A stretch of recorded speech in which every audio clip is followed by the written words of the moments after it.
Welcome back to the YouTube channel. I haven't filmed on it for a while, purely because I've been busy. Been walking across the Sahara Desert, riding some camels, and also being welcomed in to a family of bald eagles because they thought I was one of their own. Today, I'm taking you through a full day in the life, but mainly around my training because I've had a couple of little changes to my training recently, which will be interesting for you guys to find out about and understand why they've been made so that you can, make your own progress and your own decisions around your own training. So I started the day off with weighing myself, obviously. Didn't film that, it was a bit weird.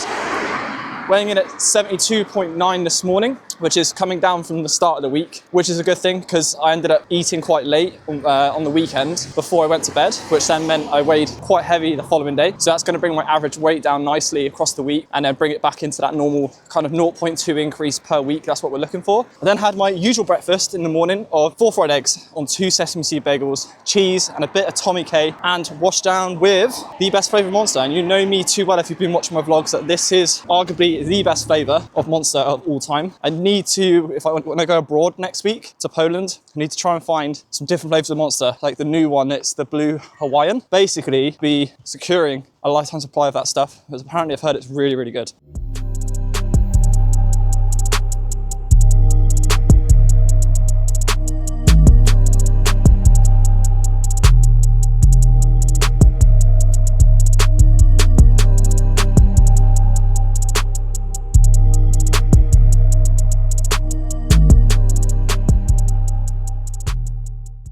That's morning clients all done. Everyone absolutely smashed it this morning. So Helen obviously has been with me for a while now. She was working on her lat pull downs. So she's in the Army Reserves. So we were trying to work on this ahead of her assessments if they ever do change so that she can confidently do the amount of pull-ups and things like that she's got to do in her assessment. Alex is an old client that's actually returned to me, which for a coach such as myself, it's really humbling to have a client return back to you, which means I've done a really, really good job, which is always a good thing. And yeah, he's absolutely smashing it. So he was obviously doing his lat pull downs and he's pretty much at the weight really when he left. So Alex has got a hip problem, which is what we're trying to work around. So at the start of the session, we did some squats. Now, because he's got a problem with his hip where it crumbles away, it means that he can't get a full range of squat, which is why every exercise is suited to an individual. So just because you can't get a full range in a squat, ass to grass, for example, which most people quote unquote say you need to get ass to grass in squats, which you don't. Alex is only getting sort of like 3/4 of the range, but he is feeling his quads every single rep. So for him, that's his full range of motion. So there's 2 types of range of motions when it comes to exercises. You've got an active and a passive. So an active range of motion would be a range of motion that you can get into safely. So if I pull my arms back here, that's where they naturally stop. So that's my active range of motion, okay? Then when you add weight to it, and if you're not controlling the weight enough throughout the whole range, it can then send you into a passive range where you're forcing it back. So whenever you're doing like a chest press or a bench press, again, most people want you to, or quote unquote say, bar needs to touch your chest on a bench press. Yes, it does if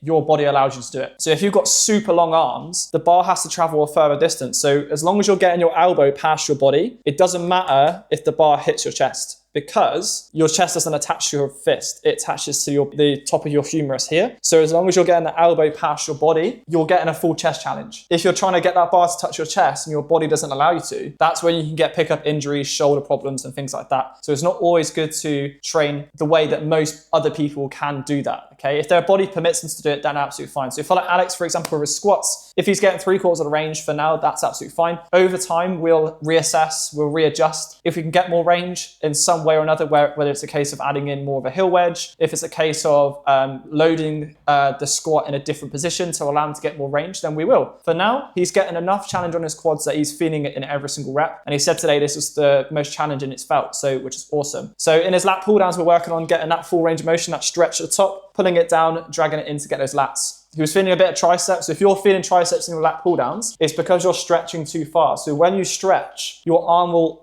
rotate like this, and that's bringing your tricep higher than your lats. So you're going to be feeling it a lot more in your triceps. So you only need to stretch enough where you can feel a pull in your lats at the start of a lat pull down. So that's a quick tip for you there. And then Janet is a client, my longest client that's been with me since I first started. She's just come back on holiday, which is super jealous. She went to Sri Lanka. I'm super jealous because she's come back so tanned. But she was surprised that she'd come back super strong. She was away for a whole month. So we took it easy. Some exercises we did 2 sets on, but she was pretty much at the same weight as when she left. So just because you're taking a break from training doesn't always mean that you're going to become instantly weaker or you're going to lose all your gains. So I've just nipped to the shop to get some malt loaf. Now, if you're gaining weight at the moment and you're not having this, you're absolutely missing out. You need to up your game, okay? So for like this, for example, these have 30 grams for a loaf. So one of these small ones, there's 95 calories and 17 grams of carbohydrates and 2.5 grams of protein. So these are perfect for hitting your higher carbs. So at the moment, my carbohydrates are 520 grams a day. So for me to get that through my main meals is quite challenging. So this is a great way to get some extra carbs in without adding in too much of like fats or extra proteins that I don't necessarily need at the moment. So I will have the whole 5 packets of this while I'm doing some work in a second. Then I've got James coming in for his session. And then I'll have my pre-workout meal, which is cream of rice. And I'll take you through that shortly or after the session. Then I've got my push day and I'll be taking you through why I'm training my biceps on a push day.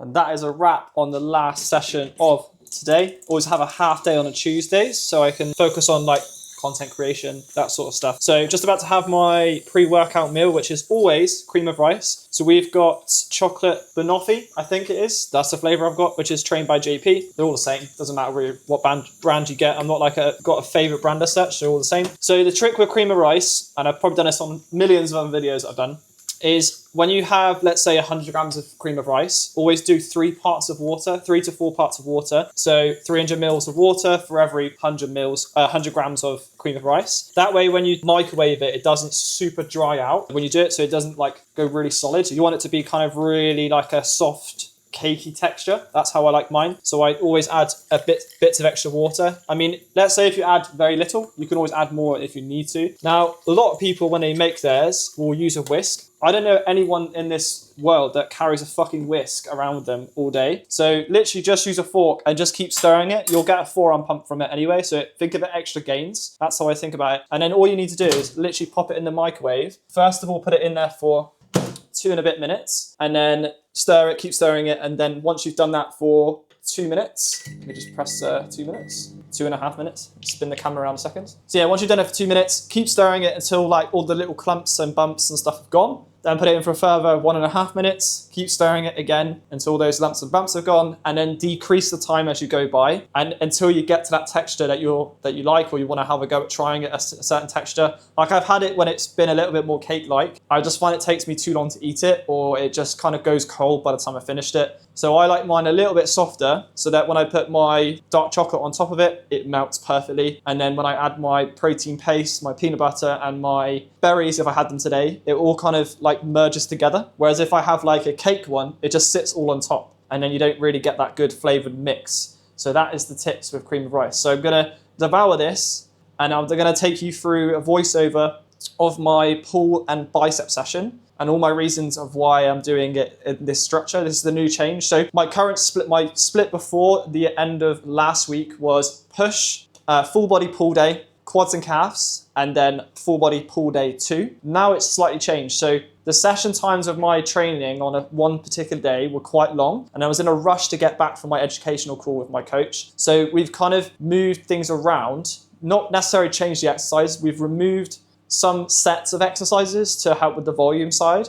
But also we've just shifted some exercises. So I put biceps on the end of my push day, triceps on the end of one of my pull days, and then I've got quads as well. Still, that remains the same. So here we are then, the right texture that you need for your cream of rice. I don't want to see any of these like cake type ones. It has to be like this, really runny, kind of, I guess between cake and between runny. We've then got some protein paste, which is Perform Whey. I think it's the cinnamon donut one. Don't hold me to that. Dark chocolate, and then literally the smallest fucking portion of peanut butter.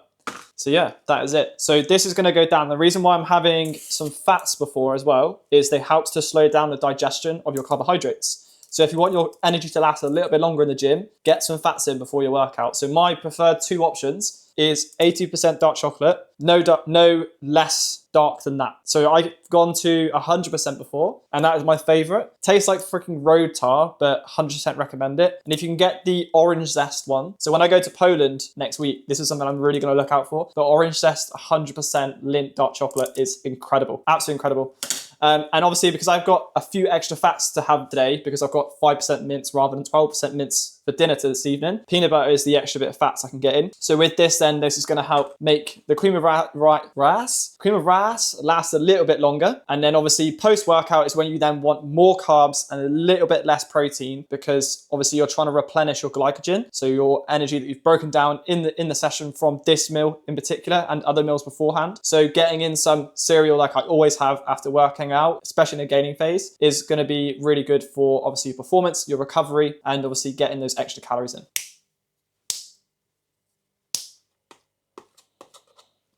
Right then, starting off my push day with hammer curls. Now you might be thinking, why are you training biceps at the start of your push day? They belong on a pull day or on a separate day if you're one of those guys that train bro splits, which you shouldn't be, in my opinion. Now, it's not because I want to prioritize them, but if I did want to prioritize them, I would definitely put them at the start of my session, because that's when you have the most energy. And if they're an area of growth that you want to prioritize, put them at the start of the session. For me, it's a case of my session length was too long.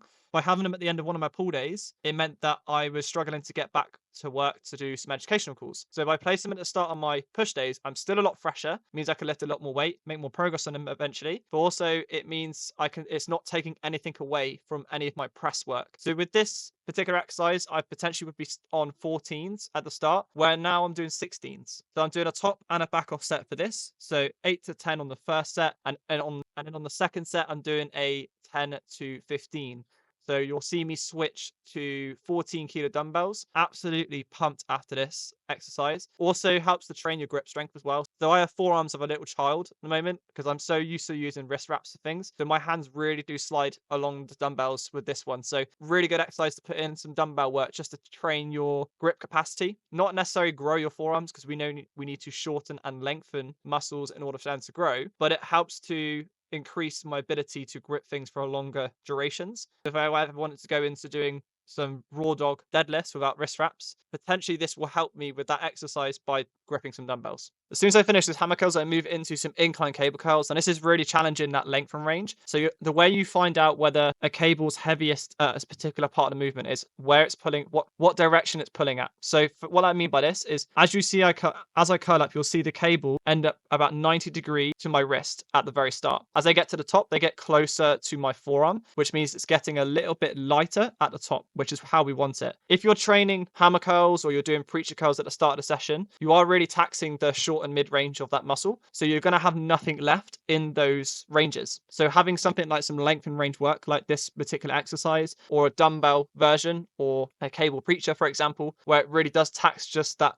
bottom end of the range, is going to be really good for helping you hit failure a little bit more and train that muscle for its full muscle length. Also with this exercise, I place the bench behind me to just give me a little bit more support, because with this exercise, the tendency when you start to hit that fatigue point is you want to swing it up, because there's so much weight pulling from behind you. So placing that bench means you can really push back into it and help you with pushing past failure more and get into that failure point. If you find the bench moves, place some dumbbells behind it, or get a really long bar and wedge it behind the bench so it kind of locks itself in. That's going to help you with, again, more stability over time. I normally do 3 sets of this exercise, so 8 to 12 reps 3 times, and just really, again, taxing that length and range to help me train the full muscle length of the bicep. The second part of the session, I start off with a converging press. This means basically your arms are getting closer to the midline of your chest at the top of the exercise. So this would also be like a dumbbell press or a chest press that allows the arms to get closer at the top. Now, this is placed at the start of the session, or start of part 2 of the session, because it requires a lot more stability in my shoulder than, say, a barbell press would or a Smith press. So because I want to be fresher for this one, purely because of the lack of stability, even though there is a bench there, that's why it's placed first. Going really heavy with this, so 3 sets, 8 to 12 reps. Really think about driving my back into the bench as I'm pressing forwards, and thinking about getting my biceps to smush against my chest, not trying to touch my fists together or trying to reach so far forward that my then shoulders end up leaving the bench, because that will just change the mechanics of the exercise. That will change it into more of a shoulder press. Okay, if you're finding that you're getting more shoulders in a lot of your press work, you're not retracting your shoulders enough, and also you're letting your shoulder become more in front of your chest when you press. So just think about literally pressing your biceps into the side of your chest or your elbows together, whichever kind of cue works best for you. Have a go at those and you'll find that your chest explodes like mine is right now. Now, if you do a cable press in your sessions and you're finding that you're having to like wrestle the bench, like something out of WrestleMania, because you can't grab the handles for when you're sat down, using things like daisy chains or splitting the cable weights. So where you pull the cable out, so the weights are apart, and then placing the pin in the weight below is going to help make that cable rope a little bit longer. So when you're sat down, you should be able to grab the rope still without having to wrestle the bench. And this just places the cable handles a little bit more easier to use for me, so I can just grab them and go rather than having to like walk forwards with a lot of weight in my hands. So this, I'm lifting 21.9 kilos on each side, so 40 kilos in total. To be able to walk forwards, that is insane, and I just don't have the strength to do that. So either having a spotter or using daisy chains like this just makes you conserve energy, makes it exercise safer, but also more efficient. So you just grab the handles and go straight into the pressing motion. It means you can also set the handle to your end range of that exercise. So for me, it's normally as my elbows just come past my torso and then I press forward. Second main chest compound, an incline 45-degree Smith press. Now I'm using a resistance band to enable me to change the resistance profile of this exercise. So I want it to be a little bit lighter when I get into the bottom position and then a little bit heavier at the top. Now we've been playing around with the band setup recently, so I always fatigue as I'm coming out of that bottom position. I want the band to have a little bit more tension at the bottom, so I'm changing where I clip the band onto the daisy chain. Now the band that you use will depend on the amount of weight you've got, so I wouldn't personally myself be using a green band. That will take too much away from the exercise. You just want a little bit of assistance coming out that bottom position. So for us, it might be a really thin red band. For me, it's just the one slightly above that, the black band. Sometimes they're also in purple too. You don't have to have a cuff on it. It just, it annoys me when I see the band bouncing off the bar, so I just use a cuff. But it also makes that a little bit longer as well, so it kicks in a little bit later for me. So this setup I found a lot better. You could see on that last set there, I failed pretty much near the top. Like I was grinding that last couple of inches. That's perfect. When I didn't have this set up the way it is at the moment, what I was finding was I was literally grinding the moment I come out that press. And then it meant that I would also then need a spotter on the side of it, which is a good thing still. Obviously,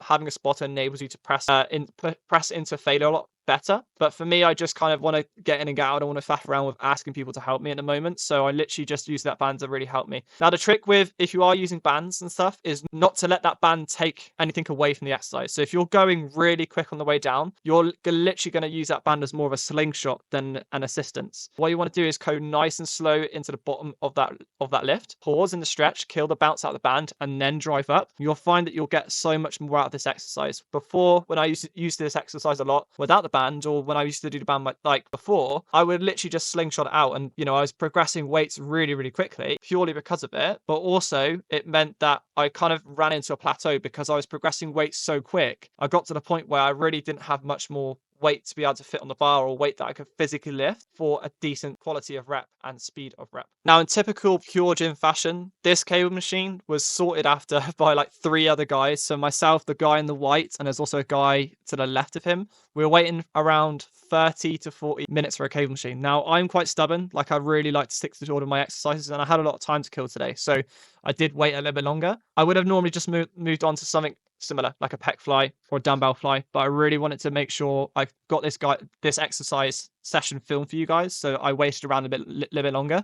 But the guy who was using it was doing 6 sets of one exercise. You do not need to do 6 sets. If you're doing 6 sets and your 6th set looks exactly the same as your first set, no intensity change, you're training all wrong. Okay, train to failure on your first set, second and third set. That's all you need. Okay, you don't need to be doing this bogus volume 6 sets of every exercise. Just waste your time and waste everyone else's time. So with this one, again, we're really trying to get those arms nice and close together at the top position or in the front of us. Again, we're trying to get those biceps to smash against the side of my chest. Now, common issues with flies I've had in the past myself when I first started training was I'd always try and think about meeting my fists together, or I would find that I'd get a lot of pain in my elbows. So what you want to do with this is think about keeping your arms straight for the very last second. So you'll see I keep my arms straight and then I bend very subtly, get my elbow past my body, and then fly and straighten my arms forwards. Like I said earlier in the part of the video, it's not about getting your fist as far back as behind you. It's more about getting your elbow back just past your torso to get that stretch and then fly forwards. Much higher reps in this one because obviously we've done a lot of the heavy pressing before this. So we're doing 10 to 15 reps 3 times and really trying to focus on getting that squeeze and really slowing down in that stretch. Obviously, this is kind of the second to last set, so I'm quite fatigued by this point. And the last exercise of the session, cable cuffed side lateral raises. Okay, so for this exercise, what I used to do is have the bench a little bit lower and my arms bent. Okay, so by me bringing the cables further down my wrist, it means I've got a longer lever. So I'm having to also take the weight of my arms now as well because the bench is much higher. When I had it flatter and my arms bent, because the cable and cuffs were closer towards my shoulder, I could lift a lot more weight, but I did find the point where I just couldn't push past it. I hit a plateau, got to that weight limit where I was like, yeah, this is just counterintuitive now. I can't get past. So by bringing the bench up, it meant I had to go lighter, and creating a longer lever meant that I'm having to now, also now take the weight of my arms. So, I'd like to think my arms weigh 30 kilos. They definitely don't, probably like 1 kilo, but that's an extra 1 kilo progress, right? So sometimes it's not a case of increasing the weight of the exercise. It's changing the way the exercise is set up. So for this one, I could go a really vertical bench. I could go completely flat on the floor. I could go in between those 2 points. The weights will change gradually. So if you've hit the end of the rep range and you've been stuck on that same weight for a while, change the setup of the exercise. The exercise itself stays the same. You're still working the side delts or whatever exercise it is, but it means that you can push past those plateaus a lot easier and make more progress with your training. Okay, so if you're finding the cuffs are bashing against each other or the clips are bashing against each other, what you can do is clip the cuff beneath the little ball bearing of the cable, or you can add daisy chains to make the cable longer so they don't keep kind of bashing in front of you and making it a little bit making it a little bit more of a nuisance of an exercise rather than kind of efficient exercise.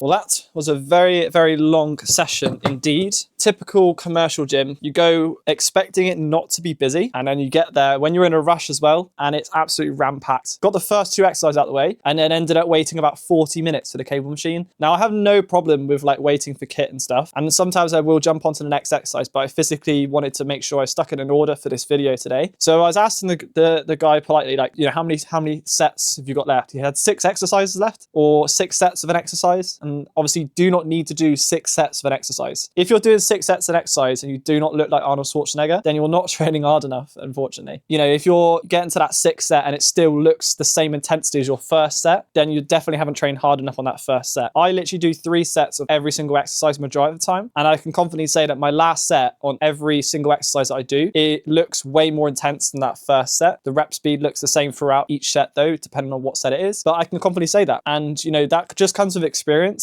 an ability to train hard. That sometimes, often the case, the more that you do doesn't actually make any difference in terms of faster results and things like that. Okay, so you just need to learn how to train hard in the gym. Now, something I mentioned about on my Instagram, if you haven't seen it, if you're not following me, make sure you check out Michael Lister Coaching on Instagram, is I talk about like training in a gym that has high-end equipment. So I've trained in commercial gyms majority of my lifting career so far. Okay, I have trained in some like decent gyms, like some really good gyms that have like Prime USA kit, Cybex, Gym Leco kit, things like that. Don't get me wrong, the kit is fantastic, absolutely fantastic, and it really does make a difference when you do have really, really new kit or really high-end kit, but it doesn't make a difference if you cannot train hard at all. So if you go into an environment where you've got all this fancy kit and it's kind of like equipment overwhelm, you think, oh, I want to try this piece of kit, I want to try this piece of kit, and you're going there to change your physique and stuff like that, but you haven't learned how to train hard yet, no amount of fancy kit is going to help fix that. The same as like if you have a supplement and you're wanted to get into or learn more about supplements and things like that, none of them will have any benefit unless your diet's in check, unless you're tracking your calories, unless you're eating enough sufficient amount of protein, unless you're eating towards those calories that you're not tracking at the moment. It could be a case of, if you're gaining weight, you need to make sure you're hitting that calorie surplus every single day without fail. It could be a case of you're dieting. You need to make sure you're in your calorie deficit every single day without fail. It could be that you haven't increased your amount of veg, you've neglected your veg intake. All this sorts of stuff really impacts the ability of those supplements. Now, obviously, I appreciate people have dietary problems and things like that. I get it. And, those people will really help. That will really help them. But in the gist of like physique development, make sure you have everything in check with diet-wise for supplements. The same as, like I said, with the equipment in the gym, learn how to train hard first. And the best way to do that is to get a coach, is to film yourself in the gym, watch the video back and ask us, what would my peers say? Or what would, if you've got a coach at the moment, ask yourself, what would my coach say when you watch it back? Because often I'll have some clients that will maybe send me a video over, but I haven't actually watched it back yet. So whenever I'm doing like check-in feedback with them and things like that, I'll always make sure to say in the video, here's here's what I want you to change this week, but I also want you to now go watch that video back, and just so you can understand what we're going through in the check-in, because it's really important to evaluate your videos. So whenever I'm sending videos to my coach that he's requested and things like that, I'll always watch my stuff back. The last couple of sets I'll always watch back as well, the whole way through the set pretty much, to make sure that every rep's looking the same. I'm taking the exercise for a full range of motion. The exercise setup is how my coach wants me to set the exercise up for the goal that I have, and to ensure that I'm maximizing my potential in the gym. So that's just a little bit of a, I guess, rant on training there for you. So you're going to tuck into my post-workout cereals always. I definitely need to get a bigger bowl than this because it's literally overflowing. And obviously now when I pour this fat cinnamon donut protein shake into the cereal, it's probably likely to go absolutely fucking everywhere. So yeah, I broke my salad bowl for that. So once I've eaten this, I'm going to get into some client check-ins, and I'll take you through those because I feel like it's going to be important for you guys to see what a check-in for a client, an online client, would look like, or does look like, what to expect, and how this will actually benefit them in terms of their goals and their physique and their journey in terms of their fitness journey. Then I've got some content to film, and then I'm also then going to have some downtime, which is something I neglect at the moment, and I'm going to try and find a new series to watch. I've just finished watching Reacher on Amazon. Really recommend it. Like, I've watched the first season, the second season, I've just finished the third season, and honestly I can say that last episode was intense. I was on the edge of my seat the whole way through. Very, very good. I also started watching Penguin on Now TV, and I really got into it. I was really looking forward to finishing it, and then my girlfriend cancelled it. Fucking joke. Absolute fucking joke. No, I'm joking. But yeah, so it means I cannot watch that unless I get a free trial, which I cannot be fucked, pretty much. So gonna find something else to watch on Netflix. So let me know in the comments if there's any decent series on like Amazon Prime, Netflix, Disney Plus, for example, and I will get have a look at watching those. So I've just finished check-ins for this evening, and I thought I'd take you through my most recent one I just finished. So my client Alex. So Alex is, like I said this morning, he is a returning client, so he kind of knows what to expect when it comes to like the service that he's getting provided, and obviously things that he's expected to do normally. But obviously because he hasn't worked with me for a while, old habits have started to shift a little bit back to before he started me in the originally. Okay, so when it comes to check-ins for clients, they get sent out to them at the end of the week, and this is a really great way for clients to review their own progress. So, you know, what their biggest goals were this week, if they set any of them for themselves. What is their biggest win? Have they noticed any differences in their appearance? And obviously questions to help them delve deeper into potentially what's helped them, enabled them to not stick to their nutrition this week. What barriers, stresses have they had? What their sleep's been like, digestion, that sort of stuff, because that's also really important. Any social events that I need to be aware of to help them plan around those sorts of things.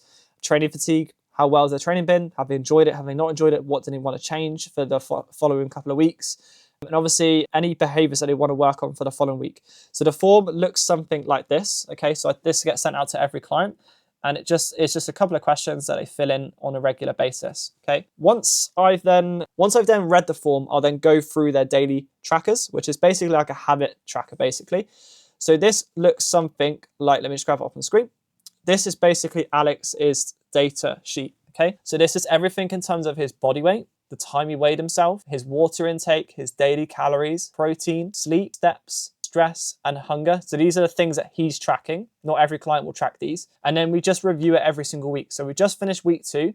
Obviously, Alex was away for 4 of those days, so he wasn't able to weigh himself, which is absolutely fine, but he still logged his day's data in, which is excellent. Okay, we can then look at how many calories he's got. So he's hit his weekly total here is this, and this is his average calories, so they're currently not matching. So obviously this is the thing he needs to work on for this week. However, one of his big wins, which he didn't identify, is that he had 20 extra grams of protein on average across the week, which is excellent. His steps have maintained, his sleep's been okay. Obviously there's always room for improvement with sleep, and his stress is a little bit lower than it was the week before, and his hunger stayed the same. So once I've then reviewed all that information, I'll then grab my face up on the screen with all of his information, and we'll go through his MyFitnessPal, all of his food to make sure it's as best as it can be, and make some small little tweaks to it. So some of the information for Alex this week was I'd like him to try and have the same lunch most days of the week, because when you're having too much variety with food, it's harder to stick to because you're having to think about,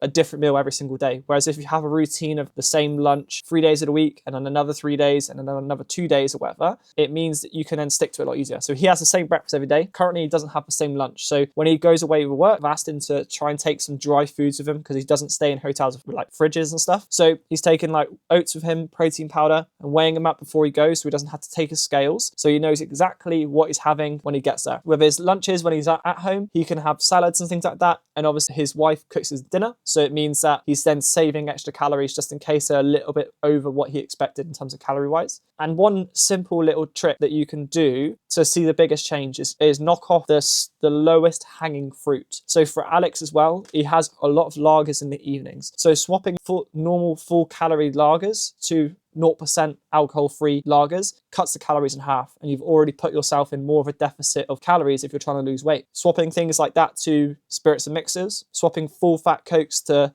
0 calorie Cokes, for example, those sorts of things can be a massive impact in terms of getting you to where you want to get to, especially if you want to lose body fat. Okay, so those are the sort of changes we went through. I'll then send this over to them. They'll then reply back to me with they're okay with everything or if they're unsure on things I've gone through, and then they'll go away and work on it. I'll then check on them halfway through the week to make sure they're doing what they're doing, and if there's anything they're struggling with, I can then help them with that before the following check-in day, so that check-in day is an absolute blinder and it made insane progress. So that's how check-ins run for clients, and it's a really integral part of the service to ensure that every client is getting everything they need from the service, but also maximizing their chance of progress week on week to ensure they get the results that they want. And that is a wrap on today's video. Unfortunately, I had my dinner, which was a bolognese this evening. I ate it and I was talking to my housemate, and then I was like, oh fuck, I forgot to record it. So yeah, had a bolognese, pasta, no cheese. I had my cheese earlier on in the day, but it was a lot of pasta because I had a lot of calories to make up, and that's because I had a lot of my calories earlier on in the day. I don't really like eating too big of a meal before bed unless I'm dieting. So because I'm gaining, a lot of the calories are in my first 3 meals. So the 4 eggs, cheese has to go with eggs. It's like a non-negotiable for me. Cream of rice, and then the cereal, and then obviously bolognese to finish off. So if you enjoyed today's video and you found the trainer tips helpful, make sure you hit that subscribe button, hit that like button, and stay tuned for the next vlog because I'm going to be going to Poland next week and I'm going to be vlogging the whole trip.